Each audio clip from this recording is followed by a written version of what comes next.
આજે જો સવારમાં છે ને કડકડતી ઠંડીમાં ગરમા ગરમ જો ફાફડા આપણે લઈ આવ્યા છીએ, સાથે આવી છે લીલી ચટણી, પછી જો સંભારો છે, મરચા છે, સાથે જલેબી છે અને કઢી છે. જો ફાફડા આટલા છે અને સંભારા કેટલા વધી ગયા છે. જો આપણી ફેવરેટ કઢી છે. તો આજે જો આપણે શૂટિંગમાં હતા અને મમ્મીએ રસોઈ બનાવી છે. તો જો રસોઈમાં મમ્મીએ છે ને કાલનું થોડુંક ખીરું પડ્યું હતું, એમાં રવો નાખી અને જો ઢોસા બનાવ્યા છે. પછી જો વઘારેલા ભાત કર્યા છે લસણ બસણ નાખી, અને દૂધીનું શાક પપ્પા હાટું અને રોટલી છે. હાલો બધા જમવા. હા, બહુ વેરાયટી છે, બધા હાલો જમવા. જી ભાઈ. હા, કારણ કે ઢોસા છે, પછી ભાત છે, શાક રોટલી છે, તો બધા જમવા હાલો. ગરમા ગરમ હાલો ઢોસા ખાવા. આજ તો મસ્ત ઉઠલા છો, પતલા પતલા જો મસ્ત બન્યા છે. જો કે કાલે હારા બન્યા હતા અને આજે હારા બન્યા છે. આજે સેજ આમ તો રવો એડ કર્યો કારણ કે ખીરું થોડુંક અમથું જતું એટલે તોય સરસ થઈ ગયા એમ. હા, રવો એડ કર્યો ને તોય મસ્ત ઉઠલી ગયા, સરસ. અરે આ વસ્તુ છે ને વીમા જેવું કહેવાય ઢોસા. હા, ઢોસા મહેમાન હોય ને ત્યારે સાહસ ન કરાય, ઘરમાં તો હાલી જાય, બગડે ને તોય ગમે એમ કરીને ખાઈ લઈ. હા, તો જો આપણે પ્લેટફોર્મ સાફ કરી નાખ્યું છે અને બધી વસ્તુ બહાર મૂકી દીધી છે. 1:45 થઈ ગયો છે એટલે પપ્પા આવે એટલે તરત જમવા આપણે બેસી જઈએ. તો જો આપણે ખજૂર પાક લીધો છે. મમ્મી કહે છે કે ખજૂર પાક બનાવ્યો છે તો ખાજો, ને ત્યારે એમનો પડ્યો રહે, એટલે આપણે અત્યારે લઈ લીધો છે. અને કેટલા ટાઈમ પછી આજે હું રોંઢે ઉતી ને, હું જ્યારે રોંઢે ઉતી હોય ને તે દિવસે મને બહુ ભૂખ લાગે, એટલે જો ખજૂર પાક આપણે ખાઈએ છીએ. એમાં એવું થયું કાલ રાતે મને ઊંઘ ન આવી ને એટલે આજ રોંઢે બહુ ઊંઘ આવતી એટલે હું હુઈ ગઈ, અને હવે આજ રોંઢે હુઈ ગઈ છું ને એટલે રાતે મને ઊંઘ નહીં આવે. એટલે આ ચક્કર હમણાં 2-3 દિવસ શરૂ રહે, પણ આપણે રોંઢે નહીં હુઈ ને એટલે પછી બધું ઓટોમેટિક સારું થઈ જાય. પણ આજ તો હુવાઈ ગયું. જે દિવસે હુવાઈ ગયું તેથી મને આમ મજા ન આવે, આમ થોડુંક અલગ અલગ લાગે, માથું ભારે ભારે લાગે. પણ તોય આપણે હુઈ ગયા હતા અને આલો બધા ખજૂર પાક ખાવા. તો રાતની રસોઈનો ટાઈમ થઈ ગયો છે અને અહીંયાથી જો કેટલો પ્રકાશ આવે છે એટલે હું હંતાડી દઉં છું મારા ગ્લોબને. તો આજે રાતે રસોઈમાં કરવાનો છે મકાઈનો ચેવડો, ખીચડી અને શાક. મકાઈનો ચેવડો હું ને મમ્મી ખાવું, નીરવે થોડુંક ખાહે, અને ખીચડી ને શાક પપ્પા અને નીરવ બે થોડુંક ખાહે. એટલે જો આપણે કુકર લઈ લીધું છે, નાનું કુકર લીધું છે કારણ કે ખીચડી આમાં કરવાની છે. એટલે આજે મારી બે ફેવરિટ વસ્તુ છે, કારણ કે મને ખીચડી, સાદી ખીચડી ઘી બહુ ભાવે અને મકાઈનો ચેવડો બહુ ભાવે. એટલે આપણે બે થોડુંક ખાવું, પણ વધારે તો આપણે છે ને મકાઈનો ચેવડો ખાવું, કારણ કે કેટલા દિવસથી ઘરમાં બન્યો નથી. એટલે જો ભાઈ ઘરમાં પાછું એક નાયકામાંથી પાર્સલ આવી ગયું છે. નાયકામાંથી પાર્સલ આવે એટલે આપણા કઈ કામનું હોય નહીં, કારણ કે જાડુનો મેકઅપનો સામાન હોય કઈ. તો જો આપણું છેલ્લું છે ને પાર્સલ આવી ગયું છે. બધી પ્રોડક્ટ આવી ગઈ હતી ઘરે. આ છેલ્લી એક જ બાકી હતી જે મેં વસ્તુ મગાવી હતી ને એમાં. અને આની હું બહુ વાટ જોતી હતી. આ મગાવ્યું છે મેં સ્ક્રબ, બોડી સ્ક્રબ મગાવ્યું છે, કારણ કે હમણાં છે ને બોડી ટેનિંગ બહુ વધી ગઈ છે. તો આ ડવનું બધા બહુ વખાણતા હતા, તો મેં કીધું આપણે ટ્રાય કરી જોઈએ. તો જો મેં આ મગાવ્યું છે. આ વાનગી છે ને એ આ બેની ફેવરિટ છે. આપણે ખાઈ લઈએ, એવું નહીં કે નો ભાવે કે એવું કઈ, આપણે ઠીક ઠાક, પણ આ બેને બહુ ભાવે. જો કારણ કે આમાં ગમે ત્યારે ઘરમાં મકાઈ આવે ને એટલે મકાઈનો ચેવડો તો મારા ઘરે બની જ જાય. અને એમાં કંઈક નાખે છે. જો શું નાખો છો? સેવ નાખી, થોડાક પૌવા નાખ્યા અને થોડીક સેવ નાખીને, એટલે છે ને રસો થોડો ઘાટો થઈ જાય, એકદમ મસ્ત થઈ જાય, મિક્સ થઈ જાય. અને આવું કંઈક નાખવું જ પડે, અધરવાઇઝ મજા નહીં આવતી. અદરવાઇઝ કેમ કે નીરવ ડેઈલી રસોઈ કરે ને એટલે એને ખબર જ હોય. આવીને તરત કીધું કે આની અંદર પૌવા નાખો, સેવ નાખો. એવું નથી, મને ખબર છે ઘરમાં બે રીતે મકાઈના ચેવડા બને. એક મમ્મી બનાવે ને એમાં પૌવા નાખે એટલે બધું મિક્સ થઈ જાય, અને આની સ્ટાઈલ એવી છે કે પૌવા ને એવું ન નાખી, આમ ન ખાલી મકાઈ. એટલે જે નીરવ નથી ભાવતો એટલે આવીને એને કીધું થોડુંક અમથું બધી વસ્તુ નાખીને, એટલે છે ને આ એકદમ બધું પોહી જાય ને એટલે આમ રસો જાડો લાગે, બીજું કઈ નહીં. હા, હવે છે ને કે જો પૌવા નાખ ને તો સારો થાય એમ ચેવડો. અને જો બની ગયો ને એ રીતનો મસ્ત બન્યો. અને બીજી એક વાત કહું, એક કોમેન્ટ આવી હતી કે મેથીના લાડુ તમે કેવી રીતે બનાવો છો એમ. તો આજ કહી દો કે મેથીના લાડુ છે ને આપણે તો લોટ પેલા શેકી નાખવાનો ઘીમાં, અને પછી મેથીનો તો ભૂકો કરી નાખવાનો, અને એ પછી જ નાખી દેવાનો, ગોળ નાખી દેવાનો અને ભૂકો નાખી દેવાનો, અને આપણે સૂકા મેવા નાખીને વાળી દેવાના લાડવા. એટલે લાડવા તૈયાર. હા, હાવ સરળ છે. 2 સેકન્ડમાં રેસીપી આપી દીધી. આજે જો જમવામાં છે ખીચડી, દૂધીનું શાક છે, ડોડાનો ચેવડો છે, છાશ ને સલાડ ને એવું છે. જો આપણે ખીચડી અને દૂધીનું શાક લીધું. જો ભાઈ ઘણા દિવસો બાદ પાછું રીલનું શૂટ અત્યારે કરીએ છીએ. કેવા છો બે? એક્સાઇટેડ તો બહુ છે. અમે નક્કી તો કરી એટલા જોશથી કે હમણાં છે ને રીલ રોજ શૂટ કરવી છે, પણ એ જોશ એક દિવસમાં છે ને ફૂસ થઈ જાય. એટલે અમે રીલનું શૂટ જાન્યુઆરીમાં અમે વિચાર્યું હતું કે રોજ રીલ શૂટ કરવી છે, પણ આ ડિસેમ્બર આવી ગયું એમાં ને એમાં. અને ટેક તો વધારે થશે. હા ટેક વધારે થાય છે એટલે ગૌરંગભાઈ પહેલા જ નીરવને કહી દીધું છે કે તું રાડું ન નાખતો કારણ કે ટેક તો હમણાં શૂટ નથી કર્યું ને કેટલા ટાઈમ થી એટલે વધારે થવાના છે. વાર લાગશે પણ આવશે મજા. હા લાગશે વાર પણ આવશે મજા. મજા. તો આજે જો એક પછી એક નીરવના ભાઈઓ આટા મારે છે. હું છે નીરવા એના લગનની જો કંકોત્રી દેવા આવ્યો છે. કાનાભાઈ લગનની તો આ વર્ષે લગન છે કાનાભાઈના. હા તો ચણિયા ચોળીના જો આ 2 થેલા પડ્યા છે. કલર તમને નહીં બતાવું. આ જો આમાં ચણિયા ચોળી જ સિવાય છે. કાનાભાઈ લગન કરી નાખો પછી મારી ચણિયા ચોળી જૂની થઈ જાય. કરી જ નાખવા છે લગન હમણાં જ છે ક્યારે 3 મહિના પછી 3 મહિના આ ફેંકા મારે છે. સાચું નો માન લે તમે તો. ટૂંકા છે. આ વર્ષના લગન છે, આવતા વર્ષે પછી પાછા લગન છે. 3 ઓકે. વર્ષ પછી એમ 3 મહિના પછી નહીં 3 વર્ષ પછી. ઈ પણ કે 3 મહિના પછી. ઈ તો કે આજે જ મારું રિસેપ્શન છે. ના ના બીજાનું છે મારું કે જો તો ફટાફટ તૈયાર થઈ જાય. તમારા બધાને બૈરાઓને ચણિયા ચોળીને એવું શોખ થાય ને એની આટવી દર વર્ષે લગન કરશે એકવાર. એટલે એકની એક છોકરી જ્યારે એનિવર્સરી ઉજવશે એમ. ઈ તો બધું નો કહેવાય. ઓકે. તો અત્યારે જો કુર્તી જો આપણે આવ્યા છીએ. મમ્મીને કુર્તી ને પેન ને એવું બધું લેવું છે એટલે જો બધું જોઈ છે. મમ્મી ટ્રાય કરવા ગયા છે અંદર. તો જો મમ્મીની છે ને ડ્રેસની ખરીદી થઈ ગઈ છે. 2 મમ્મીએ કુર્તી લીધી છે ને એક આખી પેર લીધી છે. હવે પેરની નીચે છે ને પાછો પ્લાઝો લેવાનો છે. અહીંયા નહોતો એટલે પ્લાઝો લેવાનો છે ને. હા પ્લાઝો લેતો છે અને પહેલી વેલી ખરીદી કરી છે. હા ડ્રેસની મમ્મીએ પહેલી વેલી ખરીદી કરી છે. બાકી અમે લેતા આવીને મમ્મી સીવડાઈ નાખ્યા. તો આ વખતે ગમે ઈ લાવે તો ઈ પહેરતા ને આ પહેલી વેલી હતી. જો કરી લીધી છે ખરીદી. હાલો હવે પ્લાઝા લઈ લઈએ. તો જો ખરીદી કરીને હવે 12:15 આવ્યા છીએ પણ દાળ ભાતનું કુકર મૂકીને ગયા હતા એટલે ફટોફટ દાળ વઘાર નાખશું.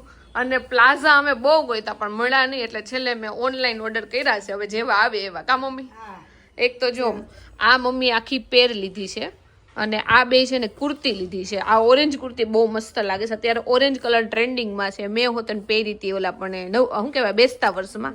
તો જો આ 2 કુર્તી લીધી છે અને આ આખી પેર છે. તો આપણે પ્લાઝા ઓનલાઈન આના ઓર્ડર કરી દીધા છે. આવી જાય 2-3 દિવસમાં. એટલે આપણા ડ્રેસ કમ્પ્લીટ. પણ મમ્મી પહેરે તો નાના પહેરે. આના દુપટ્ટા હોતન છે જો કે આવા રામા કલરના ની હે ને. હા એટલે ઈ તો ઘરે અગાઉ છે જ. હા ગમે મેચિંગ આવે ને ઈ નાખી દેવાનું. નાખી દેવાના. તો કઈ નહીં જો આટલી ખરીદી મમ્મીએ કરી છે. મમ્મીને ગમે ને એવું લીધું છે.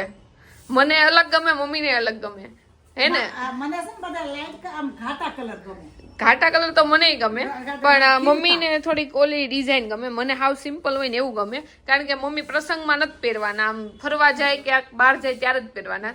પણ મમ્મીને જો થોડાક આવા ગમ્યા. જો કે આ 2 મને આ તો બહુ એટલે બહુ ગમ્યું. મમ્મીને આ બહુ ગમ્યું. આમાં ગ્રીન કલર હતો ને મમ્મીની સાઈઝમાં નહોતો. નકર ગ્રીન કલર આમાં લેવો તો પછી મહેંદી કલર મમ્મીને ગમ્યો એટલે એ લીધો. અને મને થોડુંક આમ તેજ હોય ને ડ્રેસમાં એવી રીતે આમ કે થોડુંક ઝાકું લાગે ને એ મને ન ગમે. તો કાંઈ નહીં પણ જો બધી મમ્મીએ પહેરીને જ લીધી છે. બધી મસ્ત લાગે છે. મમ્મીએ એક XXL લીધી છે, એક XXL લીધી છે ને એક ખાલી XL લીધી છે. તો એને થઈ ગઈ છે અલગ અલગ. અત્યારે ફરમાં હાલતા હોય એટલે હે ને. હા તોય થઈ ગયા અને શરૂઆત કરી દીધી છે. હા કાંઈ નહીં કોમેન્ટ કરીને કહેજો તમને આ ત્રણેયમાં કયા ગેમમાં. મને છે ને આ ત્રણેય ગેમમાં પણ એમાં સૌથી વધુ આ ઓરેન્જ કલર મમ્મીને બહુ મસ્ત લાગતો હતો. તો જો દાળ ભાતનું કુકર આપણે મૂકીને ગયા હતા તો મેં ફટોફટ દાળ વઘારી નાખી છે. લોટ બાંધી નાખ્યો છે અને શાક આપણે નથી કરવાનું. કોબીનો અને મરચાંનો સંભારો કરવાના છે. એટલે આ બાજુ આપણે સંભારો વઘારી નાખીને ત્યાં આપણી દાળે ઉકળી જાય કારણ કે વઘારી તો મેં નાખી છે. અને પછી આપણે રોટલી માંડી દેવું કારણ કે આજે થોડુંક મોડું છે એટલે મમ્મી કે શાક નથી કરવું સંભારો કરી નાખશું એટલે હાલ. તો જો બપોરની રસોઈનો ટાઈમ થઈ ગયો છે ને આજે જમવામાં એકદમ સાદું છે. મગની દાળ કરી છે. ચણી દાળ આવે ને એ નથી કરી. આપણે જે અડદની દાળ બનાવે ને એ ટાઈપની મગની દાળ કરી છે. અને મમ્મી કહે છે કે એની યારે રોટલી કરે તો મને છે ને ત્યારે ભાખરી ભાવે ચોળી. પણ મમ્મી કે રોટલી યારે બટકે બટકે ખાવું એટલે જો રોટલીનો આપણે લોટ બાંધી છીએ. તો આજે એકદમ સિમ્પલ છે મગની દાળ અને રોટલી. હાલો બધા જમવા. તને ભાવે છે કે નહીં નીરવ?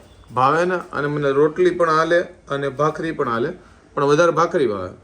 મને તે મગની દાળ હોય તો ભાખરી વધારે ભાવે ચોળી ખાવા. પણ કાંઈ નહીં તો રોટલી બટકે બટકે આપણે ખાઈ લઈએ. જો મમ્મી બેઠા બેઠા અહીંયા કંઈક વાંચે છે. મમ્મી હું વાંચો છો? બધા શ્લોક વાંચું છું. મધુરાષ્ટકમ વાંચે છે. બધા શ્લોક વાંચે છે અને અહીંયા એટલે બેઠા છે કારણ કે અહીંયાથી છે ને ડાયરેક્ટ સનલાઇટ આવે ને એટલે સવારનો જો ભાઈ તડકો લે છે. તમે કીધું તું ને તડકામાંથી વિટામિન ડી મળે એટલે સવારમાં ડી લે છે વિટામિન હે ને. ડી જ મળે ને મમ્મી? આપણે હમણાં લાસ્ટ વિડીયોમાં લોચા માર્યા હતા ને 2. હા મધુરાષ્ટકમ વાંચો છો ને બપોર વચ્ચે? હા બસ ટાઈમ પાસ થાય 2 વાર. શ્લોક બધા હું આમ પાકા થાય. હા એટલે લઈને બેઠી છે આ જીવ ભાવના. જો આજે જમવામાં છે મગની દાળ, રોટલી, સલાડ છે, ખીચડી છે અને બધાય જો જમવા માટે બેસી ગયા છે. કેવી છે ખીચડી? બહુ મસ્ત છે. બપોર વચ્ચે જો બહાર આવ્યો છું કારણ કે થોડા ઘણા કામ પતાવવાના છે એટલે ત્રીજા માળે જવાનું છે. અહીંયા જો ભાઈ સીતાફળના ચોતરા નીકળે છે, ધબધબાટી બોલાવે છે. જમવા નથી કહું રાતે જમવામાં આ સીતાફળ 7 વાગ્યામાં ધબધબાટી બોલાય છે એટલે ખાધા પહેલા છે ને થોડુંક ખાઈ લઈને તો ખાવામાં થોડુંક ઓછું હાલે એટલે વજન ઘટે. આ મારી થિયરી છે. તારી થિયરી પ્રમાણે તારે ઓછું ખાવું જોઈએ જમવામાં, તો સીતાફળ એ ઉલાળ પછી જમવામાં ઉલાળ. જમવા પણ એટલું બધું નથી લાગતું લ્યો. એવું છે. મમ્મીને સીતાફળ ભાવે છે કા? હા હો આપણે પ્રિય જો કે મમ્મી જ લઈને આવ્યા છે. બધો ફ્રૂટ ભાવે કે આ ન ભાવે એવું નહીં. હા, આ ફ્રૂટ કોક કોક જ કહે ને.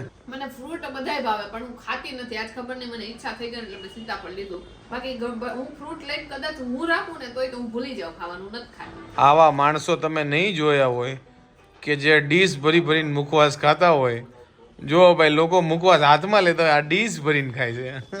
હું મીઠો માવો ખાઉં છું. મુખવાસ ને નીરો તો કોઈ મીઠો માવો મને લઈ નથી દેતા. એટલે હાથે મેં જો વરિયાળી નાખી છે, ધાણાદાર નાખી છે અને તૂટી ફૂટી નાખીને મીઠો માવો બનાવ્યો છે. એટલે ગમે ત્યારે હું કંઈક પાનની પ્રોડક્ટ કે કોઈ બી લાવું ને એવી વસ્તુ જે ખાવાની હોય એ જાડું કોઈ દી ખાય નહીં.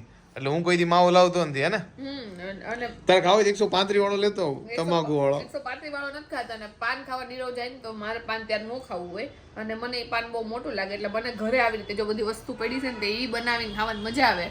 તો મમ્મી ને નીરવ બે મને ક્યાર ના કહે છે કે મુખવાસ ડીશું ભરીને ન ખાવાનું હોય. બોલો તો ડીશું ભરીને તો નો જ ખાવ નહીં તો કોઈ બી કે એવું મીઠો માવો આટલો કમથો છે. જોવો તો ક્યાં ડીશું ભરી છે જોવો તમે. આ મીઠો માવો નથી, આ મુખવાસ છે. હે એ પેટમાં વયો ગયો.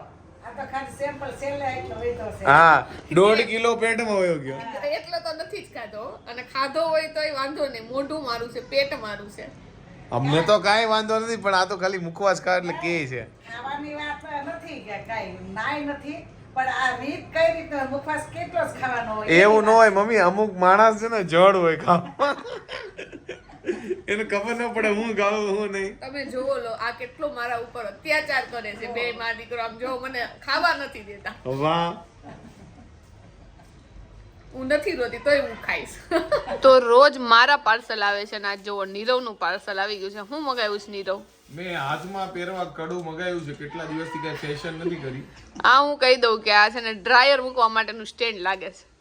હેર ડ્રાયર છે ને એ આપણે મૂકવું હોય ગમે ત્યાં તો આ દિવાલે આવી રીતે લગાડી દેવાનું અને આવી રીતે હેર ડ્રાયર મૂકી દેવાનું. જો વાહ જો કે આ ગમે ઘણી વસ્તુ આમાં રહી છે પણ આ માપની હોય તો હેર ડ્રાયર યુઝ્યુઅલી આમ રાખવાનું, જ્યારે જોતો હોય ત્યારે પાછું મારી દેવાનું. એટલે બીજી વસ્તુ રહી જાય પણ આપણે સ્પેશિયલી હેર ડ્રાયર માટે મગાવ્યું છે. બીજી વસ્તુ તો આમાં ખબર નહીં પણ હેર ડ્રાયર માં અમે યુઝ માટે મગાવ્યું. હારે શું આવ્યું છે બીજું? ખીલ્લી ને એવું તો આવ્યું છે ને બધું? આ રહ્યું ને સ્ક્રૂ છે સ્ક્રૂ આવ્યા છે જો. અને બીજું લગાડવાનું છે આ કે હા એ રીતે લગાડી દેવાનું હશે. હમ. તો બહુ બધી વિચારણા એની કે કયું શાક કરવું કારણ કે કાલે જ તે દૂધીનું શાક હતું અને રાતે બીજા કોઈ નીરવને ભાવે એવા શાક નથી એટલે મેથીની ભાજી નીરવને નથી ભાવતી એટલે પછી નક્કી કર્યું છે કે દૂધી અને મેથીના છે ને આપણે થેપલા બનાવી નાખી. તો ત્યાં થેપલાનો પ્રોગ્રામ છે તો આવી જાવ બધા થેપલા ખાવા. આઈ હોપ કે તમને આજનો મારો બ્લોગ ગમ્યો હશે. ગમ્યો હોય તો શું કરવાનું તમને ખબર જ છે. લાઈક કરી દો, કોમેન્ટ કરી દો, મિત્રો સાથે શેર કરી દો, ફેસબુકમાં જોતા હોય તો ફોલો કરી દો, યુટ્યુબમાં જોતા હોય તો સબસ્ક્રાઇબ કરી દો. મળીએ નેક્સ્ટ વિડીયો. ત્યાં સુધી બાય બાય, ગુડ નાઇટ.